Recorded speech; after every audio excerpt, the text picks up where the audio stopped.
ಇನ್ನೊಂದು ಮನೆಯ ಕುಟುಂಬದಲ್ಲಿ ಮಕ್ಕಳಿಗೆ ವಿದ್ಯಾಭ್ಯಾಸದಲ್ಲಾಗಿರ್ಬೋದು, ಮಕ್ಕಳಿಗೆ ಸಂತಾನ ಫಲ ಆಗಿರ್ಬೋದು, ಮಕ್ಕಳಿಗೆ ಕಂಕಣ ಭಾಗ್ಯ ಫಲ ಒದಗಿಸ್ಬೇಕು ಅನ್ನುವಂಥದ್ದು ಮತ್ತು ಮಕ್ಕಳಿಗೆ ಆ, ಕೆಲಸ ಕಾರ್ಯ ಅನ್ನುವಂಥದ್ದು ಸಿಗ್ತಾ ಇಲ್ಲ. ಇವೆಲ್ಲವನ್ನು ಕೂಡ ಆದಷ್ಟು ಬೇಗ ನಾವು ಅನ್ಕೊಂಡಂತಹ ದಿನದಲ್ಲಿ ನಮಗೆ ಅನುಕೂಲ ಆಗಬೇಕು ಅಂತಂದ್ರೆ ಮುಖ್ಯವಾಗಿ ನಾವು ಮನೆ ಶುಭ್ರವಾಗಿ ಇದ್ದುಕೊಂಡು, ನಾವು ಮನಸ್ಸಿನ ಸ್ಥಿತಿಗತಿಯನ್ನು ಕೂಡ ಶುಭ್ರವಾಗಿ ಇದ್ದುಕೊಂಡು 54 ಏಲಕ್ಕಿ ಉಳ್ಳ ಹಾರವನ್ನು ಹನುಮಾನ್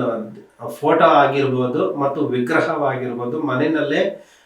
ಹಾರ ಹಾಕಿ ಈ ಇಷ್ಟು ಸಂಕಲ್ಪಗಳನ್ನು ನಾವು ಮಾಡಿಕೊಂಡು ಪೂಜೆ ಮಾಡಿದಾಗ ಪೂಜೆದ ಪ್ರತಿಫಲ ಆದಷ್ಟು ಬೇಗ ಅನುಕೂಲ ಆಗುತ್ತದೆ. ಮತ್ತು 3 ದಿನಗಳ ನಂತರ ಆ ಏಲಕ್ಕಿ ಹಾರವನ್ನು ಸಂಪೂರ್ಣವಾಗಿ ತೆಗೆದು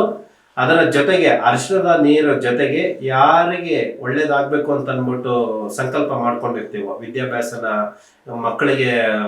ಕಂಕಣ ಭಾಗ್ಯನ, ಸಂತಾನ ಫಲನ ಅಥವಾ ಪ್ರಮೋಷನ್ ಸಿಗಬೇಕಾ, ಏನು ಸಂಕಲ್ಪ ಮಾಡ್ಕೊಂಡಿರ್ತೀವೋ ಅವರಿಗೆ ಆ ಹಾರವನ್ನು ಎಳೆಯಾಗಿ ತೆಗೆದು ದಿಷ್ಟಿ ತೆಗೆದು ಅದನ್ನು ಸಂಪೂರ್ಣವಾಗಿ ಹರಿಯೋ ನದಿ ನೀರಿನಲ್ಲಿ ಉತ್ತರಾಭಿಮುಖವಾಗಿ ನಿಂತು ಬಿಟ್ಟಾಗ